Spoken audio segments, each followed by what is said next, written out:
वो तवज्जो, वो और हैं जो जिंदा को मुर्दा बनाते हैं। हमारा ईसा वो है जो मुर्दों को जिंदा बनाता है। तो ईसा मसीह अलैहिस्सलाम को भेजा। लेकिन जब दुनिया का विकास होने लगा, जब जनसंख्या बढ़ने लगी, जब पूरी दुनिया में उत्तर से पूरब से पश्चिम, उत्तर से दक्षिण इंसान फैल गया, आपस में लड़ने लगे, बरादरी की लड़ाई, कबीले की लड़ाई, कुरैश गैर कुरैश की लड़ाई, अरब और अजम में लड़ाई, अजमियों में भी अपने कबीले की लड़ाई, अशांति, बदअमनी, पीस ब्रेकिंग एटमॉस्फियर। तब दुनिया ने समझा हुकूमत मिलने से काम नहीं चलेगा, शांति चाहिए, मन की शांति, दिमाग की शांति, दिल की शांति। अगर दिल में अशांति है, दौलत बेकार, प्रॉपर्टी बेकार, हुकूमत बेकार, सत्ता बेकार, आर्मी बेकार, सिस्टम बेकार, लोग बेकार। अगर मन में शांति नहीं है, अगर दिमाग में शांति नहीं, पूरी दुनिया लड़ रही है, खून खराबा कर रही है, ब्लड एंड शेड, बेगुनाहों को भी मारा जा रहा है, बच्चों को मारा जा रहा है। तब दुनिया ने समझा कि न दौलत में शांति है, न हुकूमत में शांति है, अब शांति ही चाहिए। तो ऐसे जमाने में, हमारे जमाने में, अमेरिका से लेके फिजी तक जब शांति की जरूरत, शांति शांति सलामती सलामती की जरूरत थी, तो मेरे रब ने मोहम्मद अरबी को भेजा।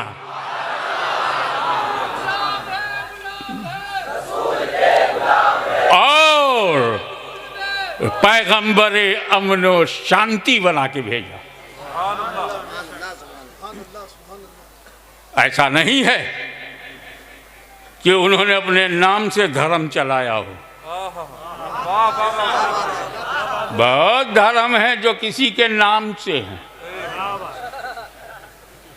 यहाँ भी नाम लेते हैं, धर्म बाद में बताते हैं।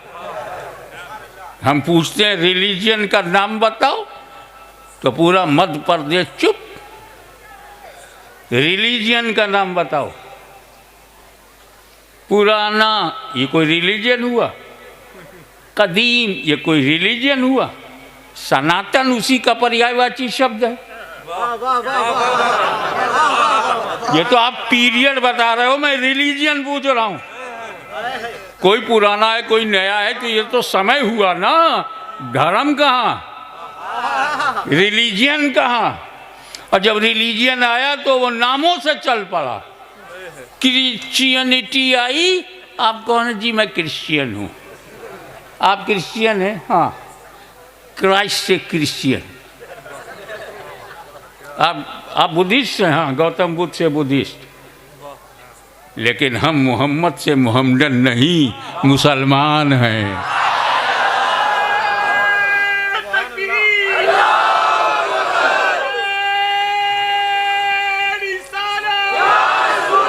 अब आइए से दो नारे लगाइए ताकि मेरा टाइम खा ना जाइए। हमने कहा था खाना खा कर आओ, ताकि नारों के माध्यम से मेरा समय ना खाओ। लगाओ बस, नारे तकबीर, नारे रिसालत, बेड़ा पार।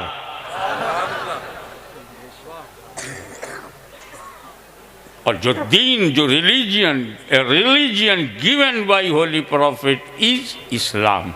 What do you mean by Islam? इसका नाम इस्लाम रखा। इसका नाम मक्कियन नहीं है, मदनियन नहीं है, अरबियन नहीं है, इसका नाम इस्लाम। ये है सलाम से, और सलाम समझाने की ज़रूरत नहीं, रोज़ करते हो। जब तुम किसी से मिलते, अस्सलामु अलैकुम, क्या मतलब है? Peace upon you. क्या कहते हो? Peace upon you. वो जवाब में कहता वालेकुम अस्सलाम, पीस अपॉन यू टू। दिन भर रात भर हम सलाम ही भेजते रहते हैं, शांति ही देते रहते हैं। वो रिलीजियन जिसका मिजाज शांति हो, उस रिलीजियन में आतंकवाद नहीं आ सकता। ये अलग बहस है, उसमें मैं नहीं जाऊंगा कि टेररिज्म के माई बाप कौन है। सबसे ज़्यादा मुसलमान दुनिया में कहाँ हैं? इंडोनेशिया में। अगर इस्लाम में टेररिज्म होता तो इंडोनेशिया में क्यों नहीं है? अगर इस्लाम में टेररिज्म होता तो मलेशिया में क्यों नहीं है? तब आप टेररिज्म का एरिया कहाँ है? वेस्ट एशिया, पश्चिमी एशिया, जिसे हम मशरिक़ वस्ता कहते हैं, कौन सा एरिया है?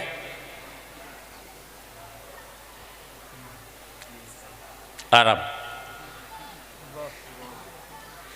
टेररिज्म कहाँ पैदा हुआ? अरबों में।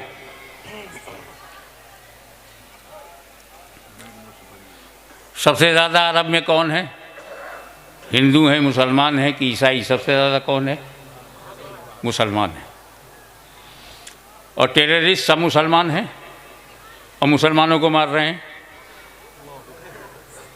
तो क्या इस्लामी आतंकवाद इस्लाम को मिटाने आया है? सोचो, जहाँ पैदा हुआ, जो मारे जा रहे हैं वो मुसलमान, जो मर रहे हैं वो मुसलमान, जो मार रहा है वो मुसलमान। ये क्यों ऐसा है? 3 बातों पे ध्यान रखना, फिर आगे बढ़ जाता हूँ। जहाँ टेररिज्म पैदा हुआ, आतंकवाद ने जन्म लिया, सब मुसलमान हैं। और वहीं टेररिज्म है और वहीं तेल का भंडार है। तो इस्लाम की वजह से टेररिस्ट पैदा हुए हैं या तेल की वजह से? तुम अल्लाह रसूल का दामन मजबूती से पकड़ो, हम उनका तेल निकाल लेंगे।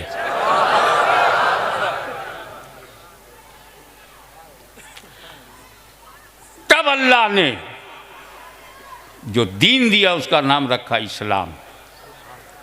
इन्ना दीना इंदल्लाहिल इस्लाम, a religion which is accepted by Almighty is Islam। इस्लाम आया, अपना रंग दिखाया, असर फैला। मक्के में नॉन मुस्लिम अपनी लड़कियों को जिंदा दफन करते थे, एक बुरी रस्म। नॉन मुस्लिम बड़ा गड़बड़ करते हैं। मक्के में बच्ची पैदा हुई, उसी दिन दूसरे या तीसरे दिन उसको मट्टी में दफना देते थे। वो गैर मुस्लिम थे, अपनी गैर मुस्लिम लड़की को, अपने घर को, अपने परिवार के एक बच्चे को दफना देते थे। रसूल पाक ने ये नहीं देखा कि गैर मुस्लिम लड़कियों को दफन कर रहे हैं, ये देखा कि बेगुनाह लड़की दफन हो रही है। मोर्चा खोल दिया नबी ने, जब तक ये मुस्तफ़ा जाले रहमत हैं, लड़कियों का अधिकार हम दिलाएंगे। नारा लगाना और है, लड़कियों को बचाना और है। जिंदा लड़कियों का दफन होना बंद। जिंदा लड़कियों का दफन होना बंद। और ये जुमला दे रहा हूं, इसे अपने मेमोरी में जमा कर लेना कि जब नबूवत का सूरज मक्के में चमका तो जिंदा लड़कियों का दफनाना बंद। और उस सूरज की एक किरण जब अजमेर में आई तो भारत में जिंदा औरतों को जलाना बंद। नारे तकबीर, नारे रिसालत। एक गुजारिश है मेरी आपसे, आप नारा ना लगाएं, स्टेज से नारा ना लगे, लेकिन कहीं पब्लिक ना समझे फिक्सिंग है क्या। मानता हूं आप में सुन्नियत की गर्मी है, ईमान की हरारत है, जोश में आकर स्टेज वालों का भी हक है कि नारा लगाएं, लेकिन जो सुन्नियत की गर्मी आप में है, जो मोहब्बत रसूल की हरारत आप में है, ये हजारों मेरे सामने बैठे हुए लोगों में वही मदीने की गर्मी है, वही ईमान की गर्मी है। नारा इन्हें लगाना चाहिए।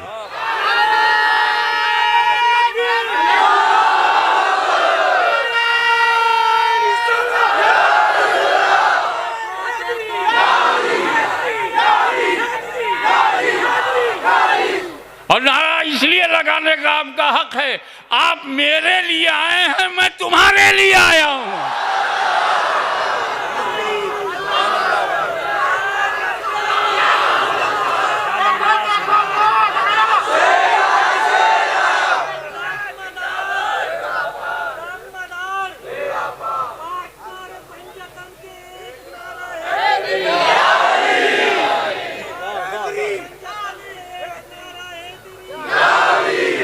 आपकी तवज्जो एक लम्हे के लिए और चाहूँगा।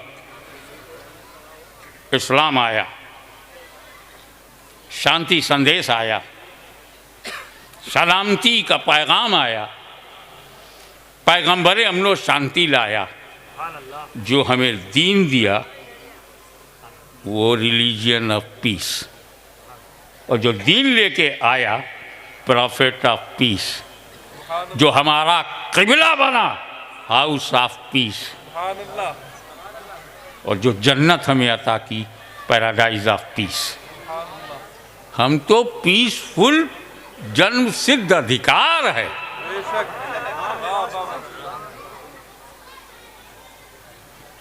अब इस्लाम फैलाना है। एग्रीकल्चरल पॉइंट ऑफ व्यू से देखो, एक दाने को 20 दाना कैसे बनाते हैं, एक आबादी में एक मुसलमान से 1000 मुसलमान कैसे बनाते हैं, ये कृषि का सब्जेक्ट है, एग्रीकल्चरल है। और आप खेती बाड़ी वाले हो, मेरी मिसाल को अच्छी तरह समझोगे। जो उदाहरण मैं दे रहा हूँ, क्या दे रहा हूँ, उदाहरण, कोई और हरण ना समझ लेना। 14 साल याद आए। एक मिसाल दे रहा हूँ।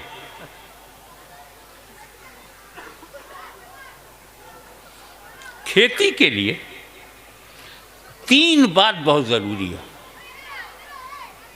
एक अच्छी खेती के लिए, अच्छी फसल के लिए 3 बात ज़रूरी है। नंबर 1,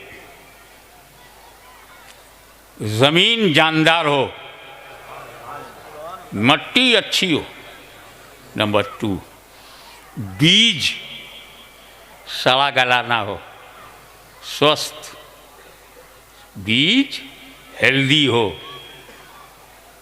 और तीसरा, वातावरण अनुकूल हो।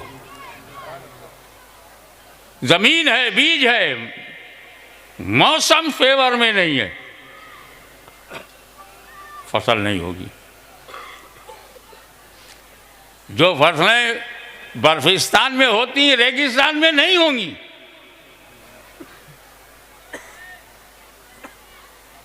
जो चाय दार्जिलिंग की पहाड़ियों में पैदा होती है, अगर उसको तुम डिस्ट्रिक्ट खरगोन में लाओगे, बकरी भी नहीं खाएगी। जो बासमती पंजाब में पैदा होता है, उसे अगर यूपी बिहार में लाओगे तो मोटा भात हो जाएगा। तो अच्छी फसल के लिए जमीन अच्छी हो। जैसी जमीन होती वैसा बीज।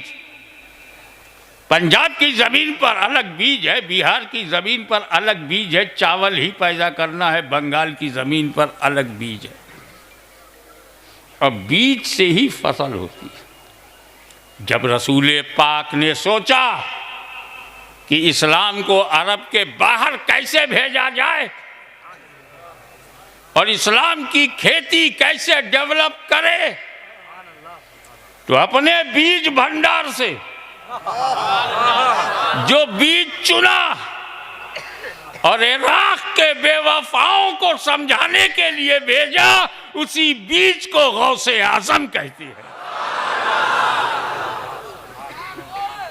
ये कूफा वाले, ये करबला वाले, ये बगदाद वाले, बसरा वाले, नजफ वाले, ये कूफी ला यूफी, ये बेवफाओं सैकड़ों खत लिख के बुलाते हैं, हम आपके हैं, आपके लिए जान दे देंगे। और जैसे ही इब्ने जियाद का डंडा देखते हैं, घर में घुस जाते हैं। 3 दिन भूखा प्यासा रहकर खानदान अहले बैत को शहीद कर दिया जाता है, देखते रहते हैं। ऐसे बुज़दिल, डरपोक, जिन पर भरोसा नहीं किया जा सकता, ताकत की जबान समझते हैं, पावर की भाषा समझते हैं। तो इन बेवफाओं को ताकत की जबान समझाने के लिए गौसे आजम जलवागर हुए और वो ताकत बन करके आए कि कदरे मुतलक की कुव्वत और ताकत का मजहर बन करके आए कि निकलता हुआ सूरज गौसे आजम को सलाम कर रहा है, ठोकरों से जिंदगी दे रहे हैं, फरमा रहे हैं कि मेरा कदम वलियों के कंधे पर है। दंग हो गए लोग, डूबी हुई कश्ती को बारात के साथ जिंदा कर रहे हैं गौसे आजम। ताकत के आगे सब समर्पित हो गए और इस तरह इराक में एक नया मदीना बना डाला। उस बीज को कादरी कहते हैं। और जब रसूल पाक के निगाहों के सामने तुर्किस्तान, अफगानिस्तान, बिलोचिस्तान, वजीरिस्तान, पत्थरिस्तान, सब पत्थर, सब पत्थर, तो उनका दिमाग पत्थर, उनका दिल पत्थर, उनकी सोच पत्थर। रूस को नहीं मालूम था, वापस लौटना पड़ा।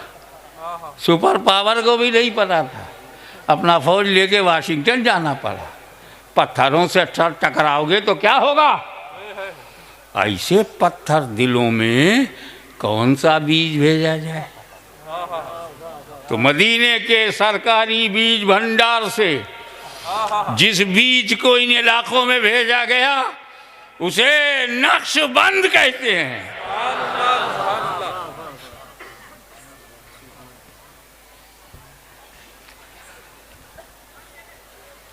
दुनिया के जाहिलों, काहिलों, मजबूरों, बेकसों, समाज में जिनकी कोई इज्जत ना हो, उनमें जिंदगी डालने के लिए जिस बीज को मदीने से भेजा गया उसे जिंदा शाह मदार कहते हैं, कुतुबुल मदार कहते हैं। और आज भी अपनी कब्र में है लेकिन जुबान पर जिंदा शाह मदार कहा जाता है। जब तुम कुतुबुल मदार को जिंदा कहने पे मजबूर हो तो उनका रसूल जिंदा क्यों नहीं होगा।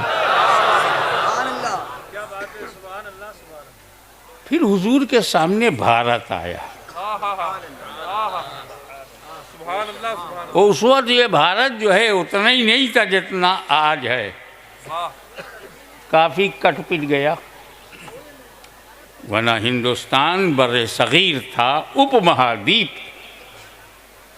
नेपाल भी कट गया, अफ़गानिस्तान भी कट गया, बर्मा भी कट गया, फिर पाकिस्तान कट गया, फिर बांग्लादेश कट गया और श्रीलंका भी कट गया। जब ये एरिया नबी के सामने आया कि भारत में कौन सा बीज भेजा जाए, क्योंकि भारत का वातावरण संगीतमय है। ये जमीन भक्ति की भावना से डूबी हुई है, भक्ति भावना से प्रेरित है। ये मट्टी भारत की हवा में प्रीत है, मीत है, गीत है, संगीत है। ऐसे क्षेत्र में कौन सा बीज भेजा जाए जो इन प्रेमियों को, इन भक्तियों को, इन मोहब्बतों को, इन सुरों को, इनके सरों को, इनके दिलों को कैसे इस्लाम में लाया जाए। संगीत वाला देश, मीत वाला देश, प्रीत वाला देश, गीत वाला देश, कौन सा बीज यहाँ भेजा जाए। तो मदनी सरकार के भंडार से जो बीज भेजा गया भारत में, उसी को ख्वाजा मोइनुद्दीन कहते हैं।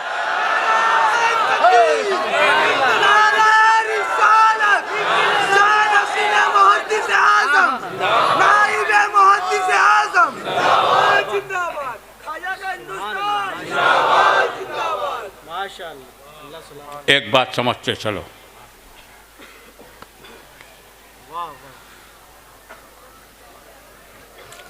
जो पैदा होता है, हम जो जोर देते हैं मीलाद पे, तो मीलाद माने पैदा होना। अरबी में मीलादुन नबी यानी बर्थ ऑफ प्रॉफिट। मीलादुन नबी मतलब पैगंबर का जन्म, बर्थडे, जन्मदिन। और मीलाद क्यों मनाते हैं? क्योंकि हम अपने रसूल से बहुत मोहब्बत करते हैं। और मोहब्बत में एक गलती हो जाती है, दर्जा बढ़ा देना।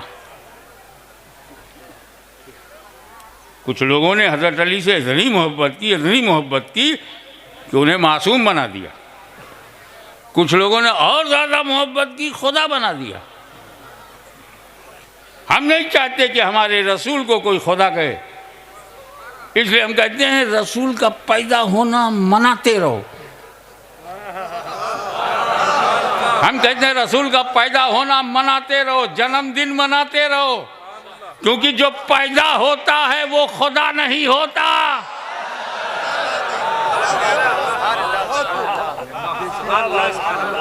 चाहे जितनी मोहब्बत रसूल से कहो, जब पैदा कहोगे पैदा हुए तो खुदा नहीं कहोगे, क्योंकि जो पैदा होता है खुदा नहीं होता, और जो खुदा है वो पैदा नहीं होता।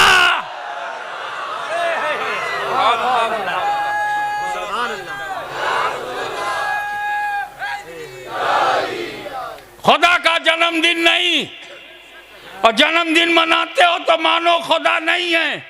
खुदा है तो पैदा मत बोल, और पैदा है तो खुदा मत बोल। वो बोल जो इस्लाम बोलता है। क्या बात है, इशारा है।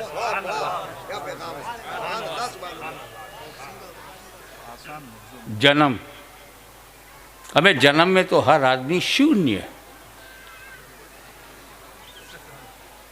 अपने कर्म से वो बनता है। ऐसा ही कुछ है न गीता में।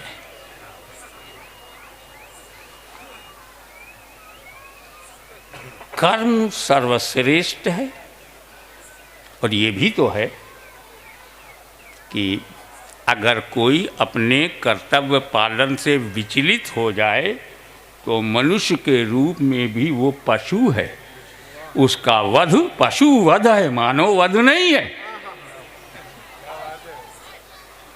तो अगर कोई जानवर हमको पसंद आए और हमारी भूख मिटाए तो ये पशु वध नहीं है,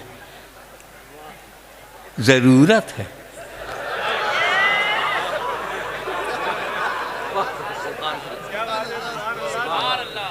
इसीलिए हम जिसके पेट से पैदा हुए, जिसकी कोख से हमने जन्म लिया, वो अकेली मेरी माता है।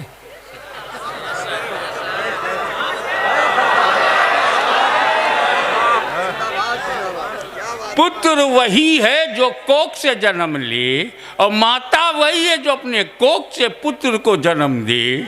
अब अगर ये भी माता है तो क्या इसके कोख से जन्म लिया है?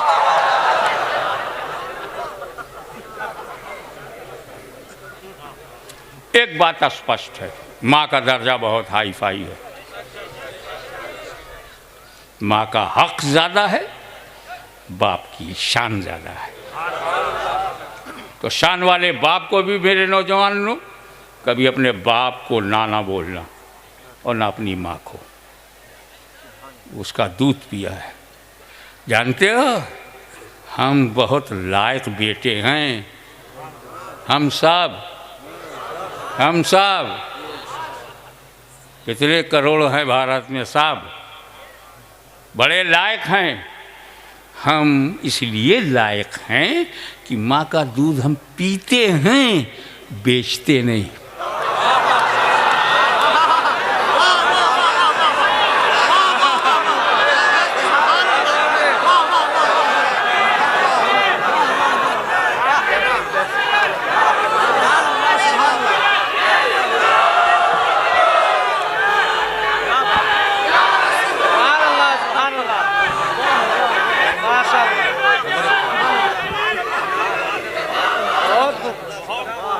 इस्लाम पर हमला करने वाले लोगों का कान खोल के सुन लो, तुम बोलोगे तो हम छोड़ेंगे नहीं। इसलिए कि जब तक फातिमा का खानदान है, भारत में मुसलमान है।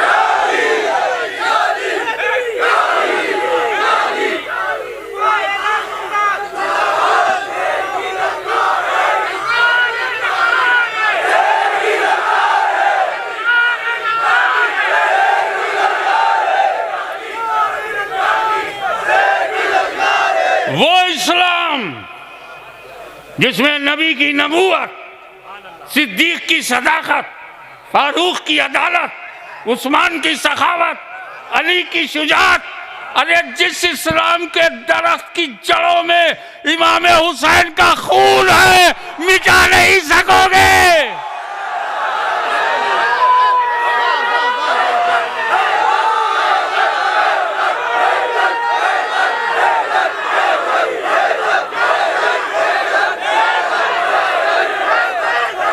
खुलकर इसलिए बोल रहा है कि बोलने वाला किसी नौ मुस्लिम का नहीं, फातिमा का लाल है।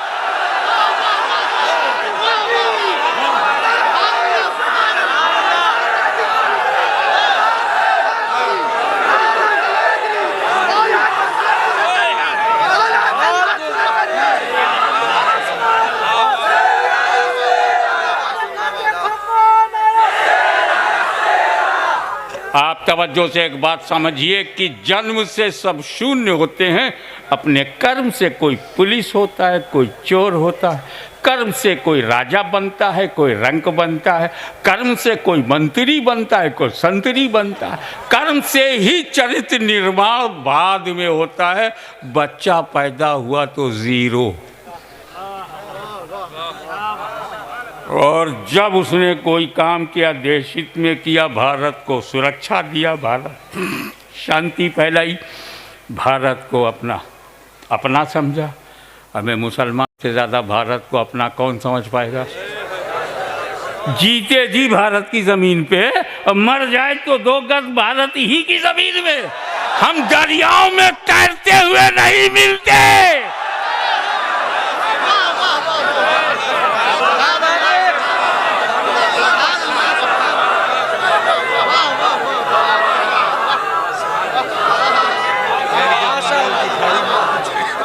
बेमिसाल, वाह वाह वाह, क्या बात, मैं किसी भी महान व्यक्ति का, महात्मा का अनादर नहीं करता, लेकिन मान के चलता हूँ कि जब पैदा हुआ तो कुछ नहीं था, तो पैदा हुआ कुछ नहीं था, या आपके पास, मगर मेरे यहाँ जीलान में जो अब्दुल कादिर पैदा हुआ वो 0 नहीं था, माँ के पेट से ही वली बन के आया।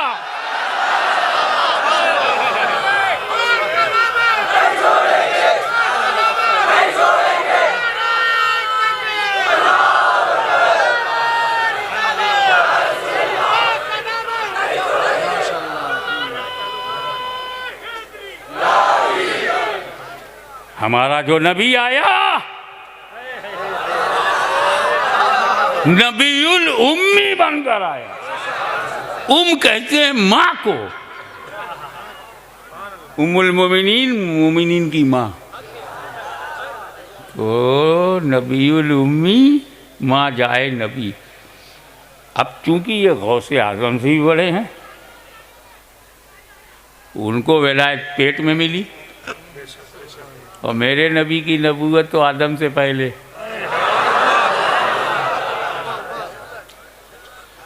मैं मौलवी हजरात की तरह मैं भी पढ़ देता हूँ, कुन्तु नबियों व आदम बैनल माए व तीन, I was prophet, I was profit.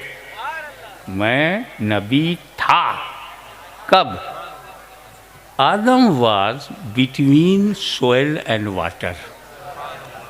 आदम अलैहिस्सलाम पानी और मिट्टी के दरमियान थे, नॉट कंप्लीटेड। तो हज़रत आदम के कंप्लीट होने से पहले नबी हुजूर सल्लल्लाहु अलैहि वसल्लम आदम से पहले। सुना है नहीं उलमाए कराम से? अब मेरी सुनो। अरे मस्तान के सामने मस्त होके सुनो, मस्त होके सुनाऊं।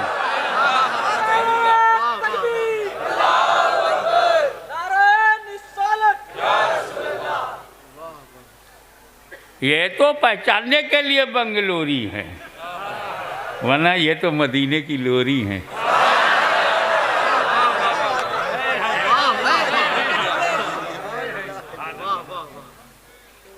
जो खुदा तक पहुंच गया, खुदाई उसकी। और ये मेरा नसीब है कि मैं बोल रहा हूँ, वो सुन रहे हैं। और वलियों की आदत है, जिस चीज़ से खुश होते हैं खाली नहीं जाने देते। देखूं कल क्या महसूस होता है। फैजान तो अभी से लग रहा है। बोल रहा हूँ या बुलवा रहे हैं?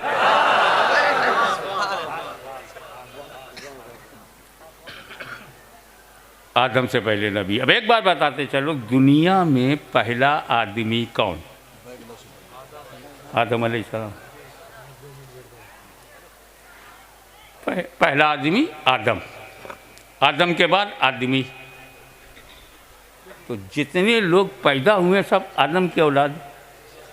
आप लोग किसकी औलाद? सारे हिंदू किसकी औलाद? आदम की औलाद हैं। और सारे ईसाई, है ना? धर्म तुम्हारा कोई भी हो, औलाद तो आदम की हो।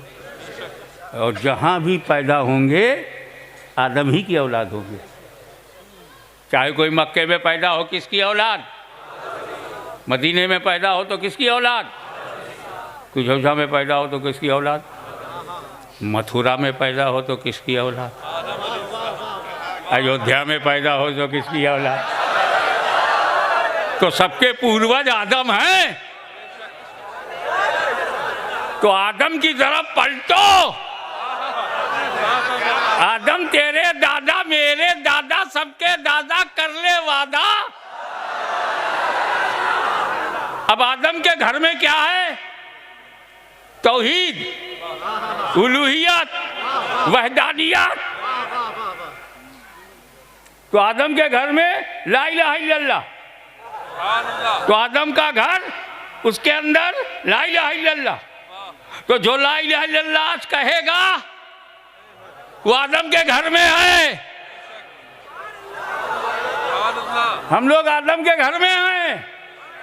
और जो ला इलाहा इल्लल्लाह से इनकार किया है वो घर से बाहर हुआ। तो घर वापसी उसकी होनी चाहिए।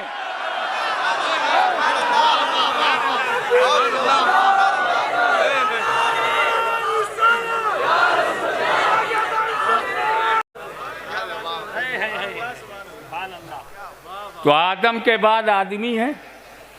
आदम से पहले कोई आदमी, आदम से पहले कोई इंसान। अब उलमाए किराम की तवज्जो चाहूँगा, इंशाअल्लाह आपकी भी समझ में आता जाएगा, क्योंकि मैं आपकी ही अस्तर से बात कर रहा हूँ। तो आदम से पहले कोई बशर नहीं है।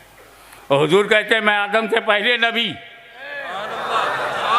तो जो आदम से पहले वो बशरियत से पहले, जो आदम से पहले वो आदमियत से पहले, जो आदम से पहले इंसानियत से पहले। और जब इंसानियत से पहले होंगे तो इंसान कैसे होंगे?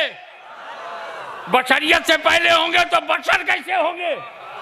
इसका मतलब ये है कि हुक्म नबूवत के लिए, हुक्म नबूवत के लिए बशरियत जरूरी नहीं, ऐलाने नबूवत के लिए बशरियत जरूरी है।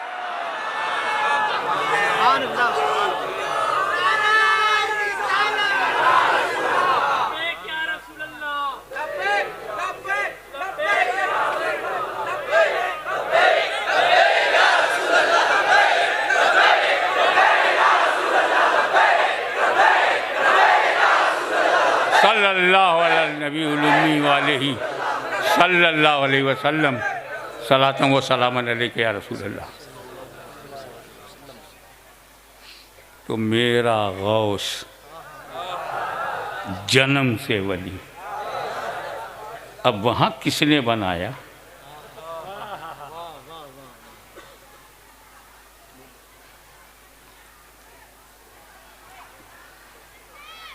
कुछ महीने के बाद रमज़ान आ गया, सब ने रोज़ा रखा, इन्होंने भी रखा।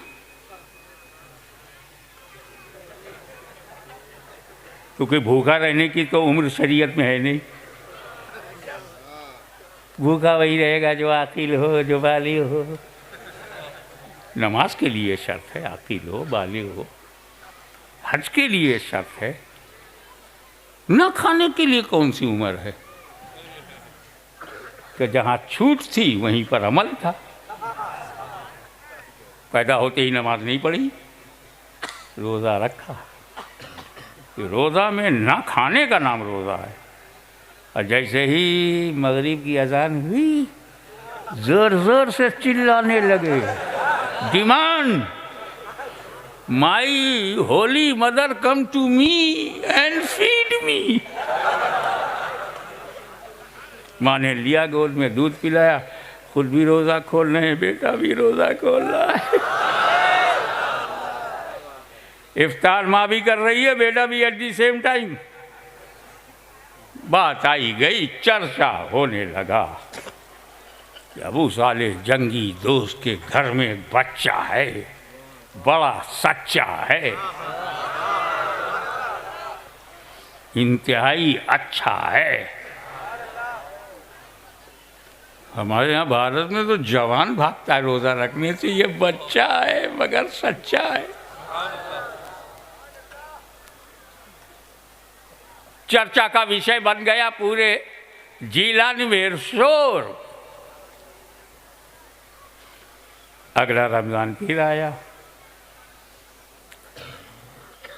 मसला चांद देखने का आया। 29 शाबान, आएगा रमज़ान, देखने को मिलेगा कि अल्लाह मेहरबान, कैद में रहेगा शैतान। 29 शाबान, मुफ्ती साहब दारुल इफ्ता में बैठे हैं, चाँद नहीं दिखा पूरे जिला में। सुबह सुबह पब्लिक पहुंच गई कि अबू सालेह जंगी दोस्त के घर में वो बच्चा अब्दुल कादिर क्या कर रहा है।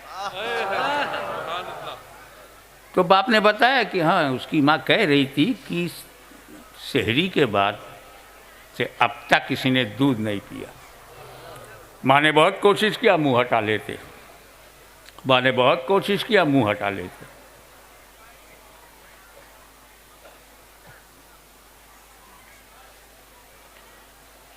तब मन में आया, हो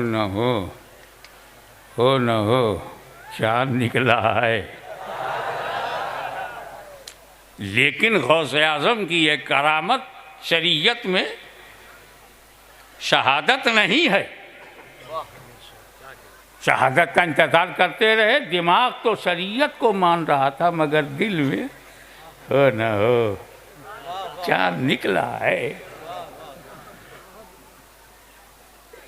घर में बैठकर आसमान देखने वाला अब्दुल कादिर,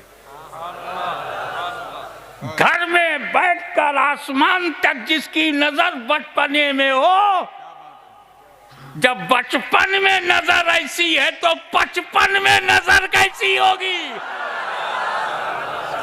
और आगे बढ़ो। थोड़ी देर बाद गवाही आ गई, शहादत शरई मिल गई, रोजा रखा। आई रेस क्वेश्चन कि ये बचपन में रोजा रखना, रोजा तो शरीयत में है, पैदा होते ही जितनी शरीयत पर अमल कर सकते थे क्यों किया। हम तो पैदा होते रोजा नहीं रखते।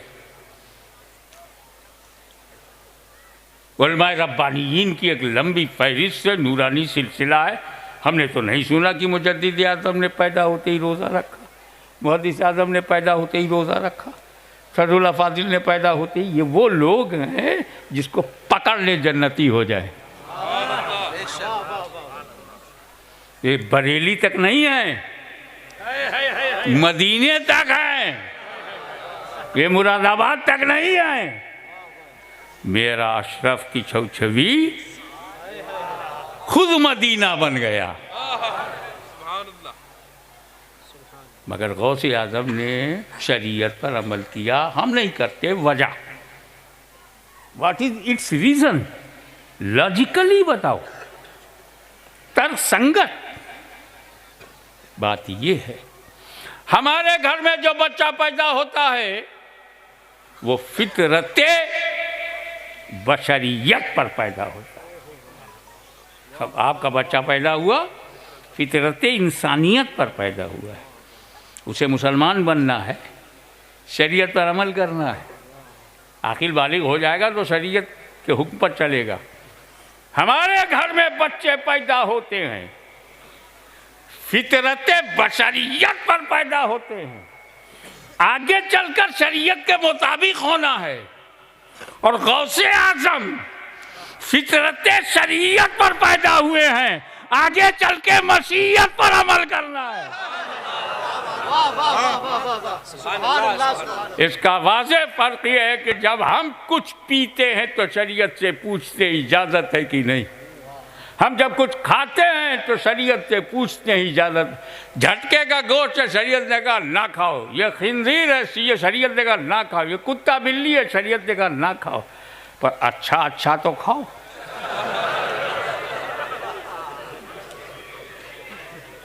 ना किसी का दिल टूटे और ना किसी की को तकलीफ हो, और हलाल हो खाओ। तो हम जब खाते हैं तो शरीयत से पूछते हैं, क्योंकि हम तहते शरीयत हैं, हम तहते शरीयत हैं। हम जब कुछ पीते हैं तो शरीयत से पूछते हैं, हम कुछ खाते हैं तो शरीयत से पूछते हैं, हम कुछ पहनते हैं तो शरीयत से पूछते हैं, हम जब कोई शादी करते हैं शरीयत से पूछते हैं, हम जब घर बनाते हैं शरीयत से पूछते हैं, जब हम मुलाजमत करते हैं शरीयत से पूछते हैं, जब हम तिजारत करते हैं तो शरीयत से पूछते हैं। मगर गौसे आज़म फितरत शरीयत पर ही पैदा हुए, मशीयत के मुताबिक होना है, तो वो जब कुछ खाते हैं तो मशीयत से पूछते हैं, हम शरीयत से पूछते हैं, शरीयत इजाज़त दे तो खाते हैं। गौसे आज़म मशीयत से पूछते हैं। यही वजह है कि डंके की चोट पर कहा कि मैं उस वक्त तक खाना नहीं खाता जब तक खुदा न कहे अब्दुल कादिर खाना खाओ। मैं उस वक्त तक पानी नहीं पीता जब तक रब ना कहे अब्दुल कादिर पानी पियो। शरीयत पर जो चले उसे कादिरी कहते हैं और मशीयत के तहत जो रहे उसे गौसे आज़म कहते हैं।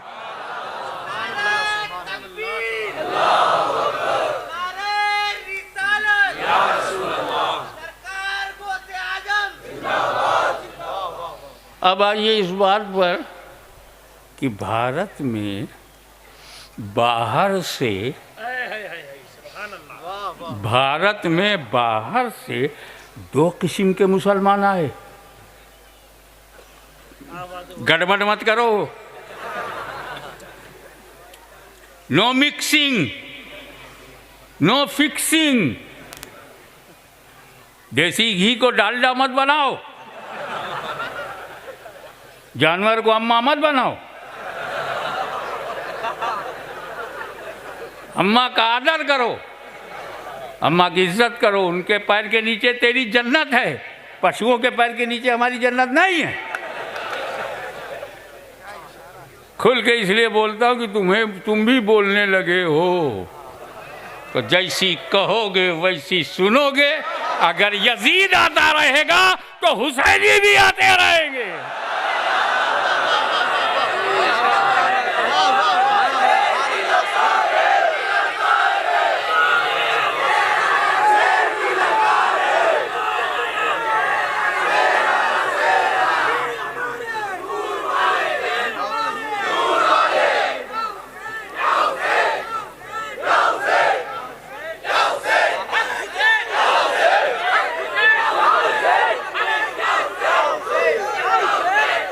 हजरात,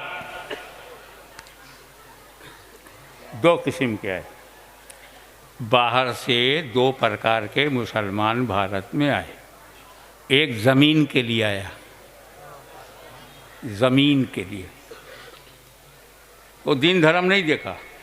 आते ही इब्राहिम लोदी से लड़ा। अगर इस्लाम के लिए आता तो मुसलमान से काहे लड़ता? ज़मीन के लिए आया। दिल्ली पे कब्ज़ा किया, आगरा पे कब्ज़ा किया, ज़मीन के लिए आया।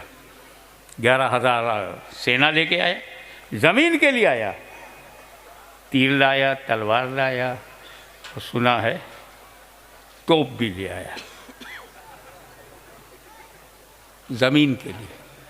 और इसी भारत में बाहर से आने वाला जब दीन के लिए आया,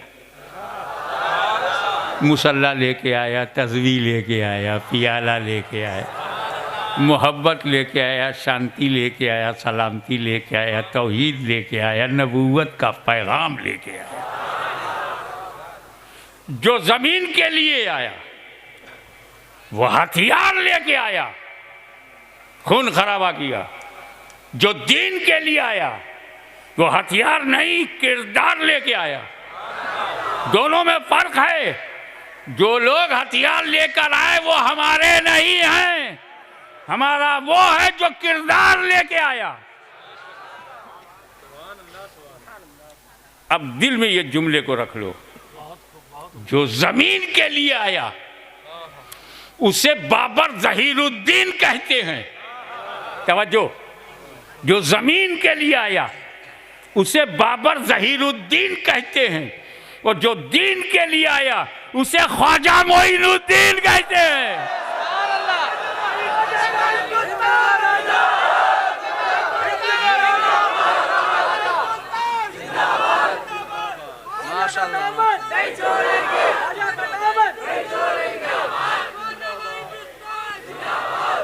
हमसे कोई भारत की धरती छोड़वा नहीं सकता, यह हमारा जन्म सिद्ध अधिकार है। हम देश प्रेम का नशा रखते हैं, हमारे अंदर हुब्बुल वतनी है, पैट्रियटिज्म है। ये हमारा देश है, इसे हम न बिगड़ने देंगे न बिखरने देंगे, क्योंकि हम ज़हीरुद्दीन की नहीं ख्वाजा मोइनुद्दीन की रूहानी औलाद हैं। ऐसा कैसा होगा कि अजमेर में मोइनुद्दीन हो और भारत में मुसलमान ना हो?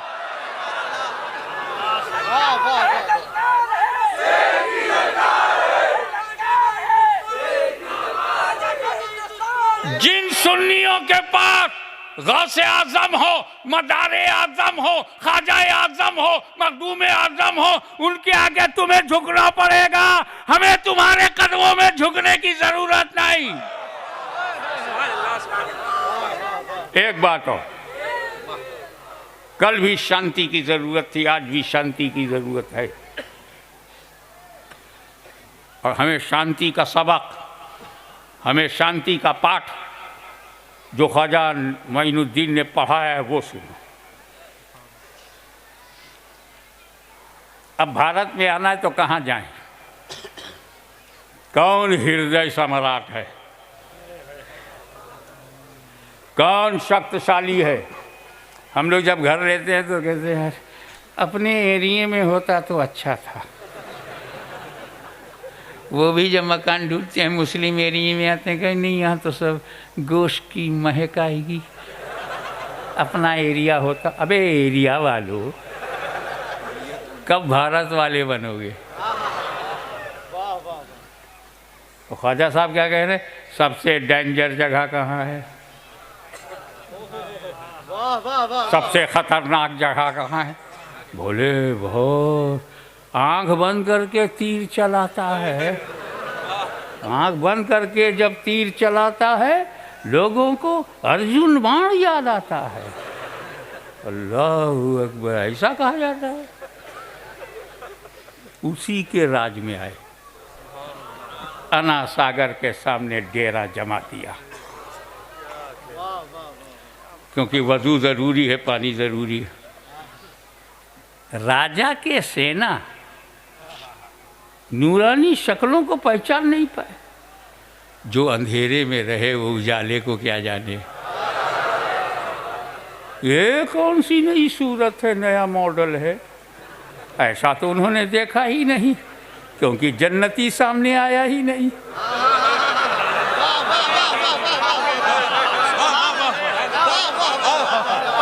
सुभान अल्लाह, सुभान अल्लाह, सुभान अल्लाह, सुभान अल्लाह। बोले कौन हो तुम लोग? हम मुसाफिर हैं, डेरा डाल दिया। तुम इसका पानी पीते हो? उन्हीं का दिया हुआ है। नहीं, ये राजा का तालाब है, राजा का ऊंट पिएगा। तुम लोग यहाँ से उठो, उठो। You can't stay here. This is the property of राजा। राजा को पता ही नहीं, चाय से ज्यादा केतली गरम।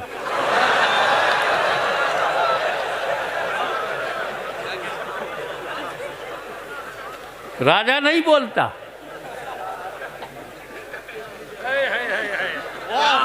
दिल्ली में खामोश है, चाय खामोश है, केतली सड़कों पे है।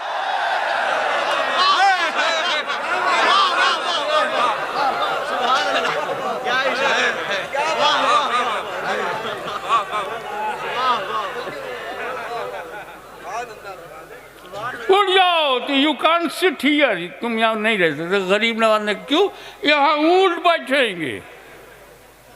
ओके, शांति संदेश लेके आए, झगड़ा नहीं। नो प्रेशर इन रिलीजियन, लाई करा हाफिद्दीन। खड़े हो गए, अच्छा तो फिर ऊंट ही बैठे,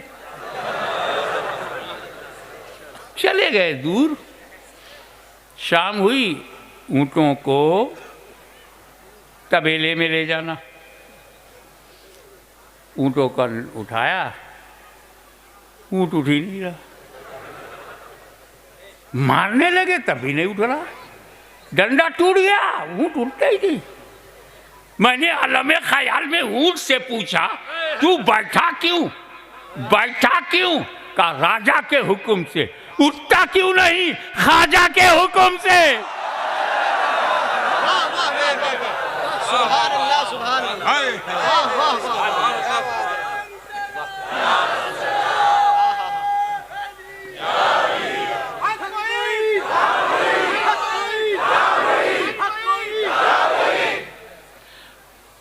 ऐसे एक और बात हुआ, मुरीद को भेजा, जाओ पानी ले आओ।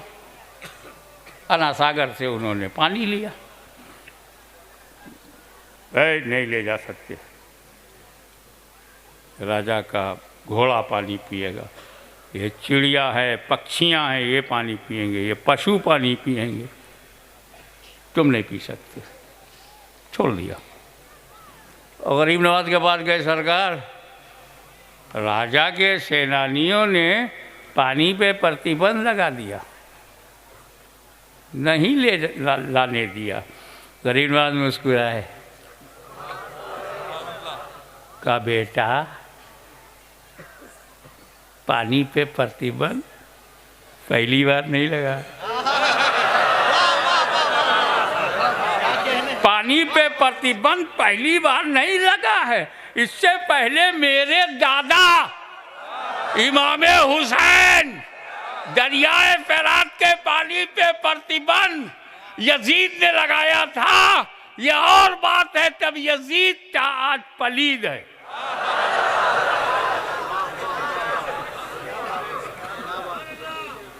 गरीब नवाज ने क्या किया? कहा घबराओ मत, ये मेरा कटोरा ले जाओ और उस अना सागर से बोल, अना सागर हसन संजरी ने तुझे बुलाया। ये किसी ने नहीं देखा अना सागर का पानी पियाले में कैसे गया, पर ये सबने देखा अना सागर सूख गया। अब जब प्यास इनकी तरफ ट्रांसफर हुई तो इनमें कोई हुसैनी नहीं था, गिर पड़ा कदमों में आके, माफी, क्षमा कीजिए, चमत्कार को नमस्कार।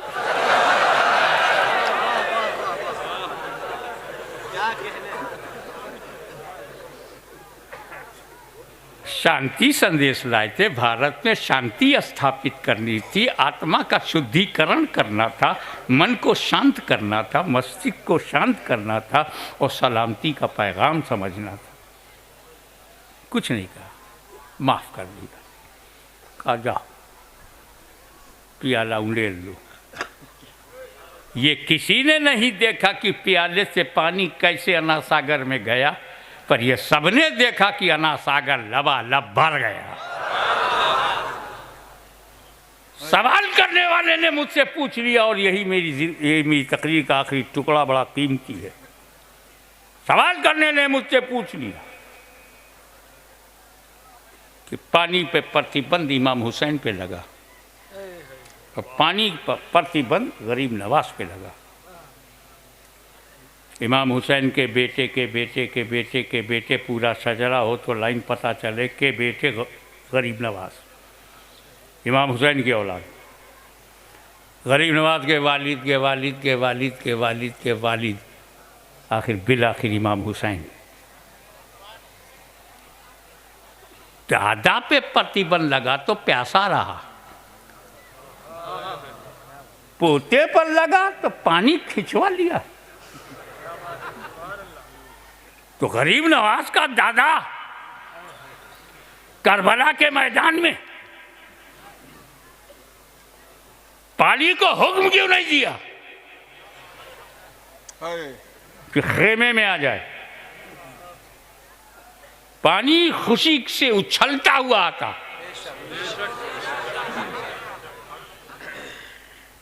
लेकिन इमाम हुसैन को पानी प्रतिबंध लगा है, परवाह नहीं।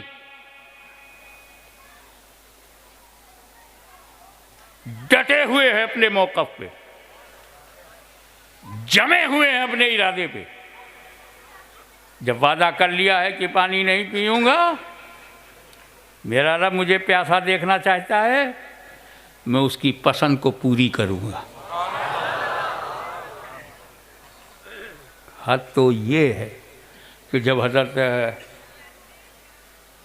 अब्बास ने कोशिश किया मुश्किल में पानी लेके पहुंच जाऊं, तो इरादे हुसैनी मजबूत है, पानी खेमे तक नहीं आया।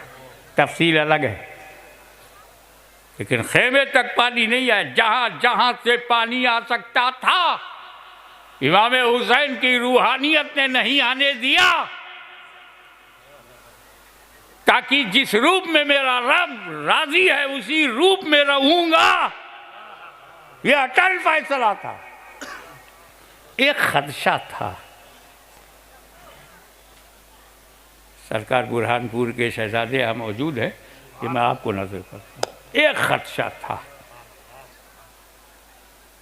वो खदशे का नाम अली असगर था। अली असगर। तो क्या इंतजाम किया? अली असगर को हमेशा गोद में रखा। क्या बात है, सुभान अल्लाह, सुभान अल्लाह। कभी उमेर रुबाब की गोद में है, कभी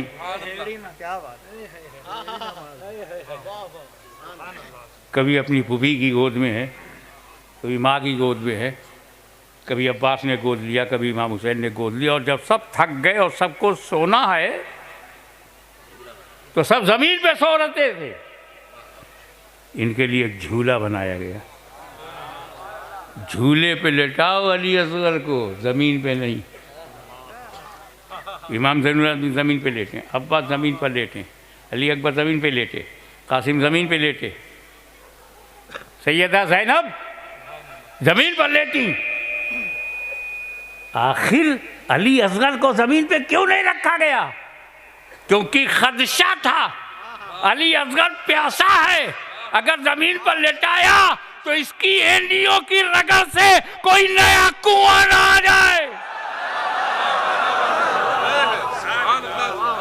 क्या बात है,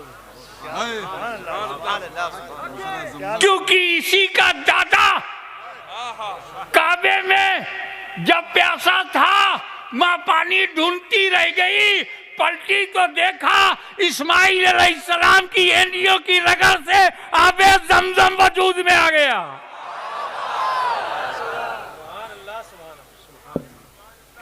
और यहाँ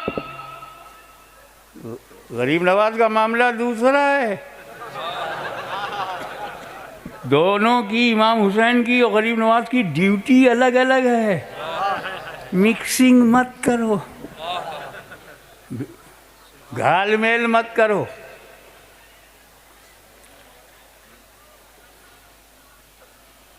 दोनों की ड्यूटी अलग थी। इसी पर बात खत्म कर दूं। इमाम हुसैन करबला में गए,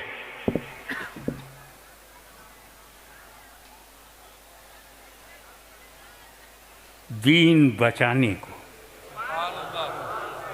ध्यान से सुनना, इमाम हुसैन करबला में गए दीन को बचाने के लिए, बचाने के लिए। और गरीब नवाज भारत में आए इस्लाम को फैलाने के लिए, फैलाने के लिए। वो बचाने की ड्यूटी पर, ये फैलाने की ड्यूटी पर। फैलाने के लिए, तवज्जो, फैलाने के लिए करामत चाहिए और बचाने के लिए इस्तिकामत चाहिए। अल इस्तिकामत फौकुल करामा, इस्तिकामत करामत पर भारी है, मेरा हुसैन गरीब नवाज पर भारी है। अब हमें हुसैन से मिला दीन पर कायम रहो, कायम रहो, अच्छे कादरी हो, दीन फैलाते रहो, फैलाते रहो, अच्छे चिश्ती हो। और ये संगम के गौसो ख्वाजा कॉन्फ्रेंस हमें ये आखिरी सबक सिखाती है कि गौसे आज़म की तरह इस्तिक़ामत कायम करो, गरीब नवाज की तरह दीन की इशाअत करते रहो। वाखिर दावाना अल्हम्दुलिल्लाह।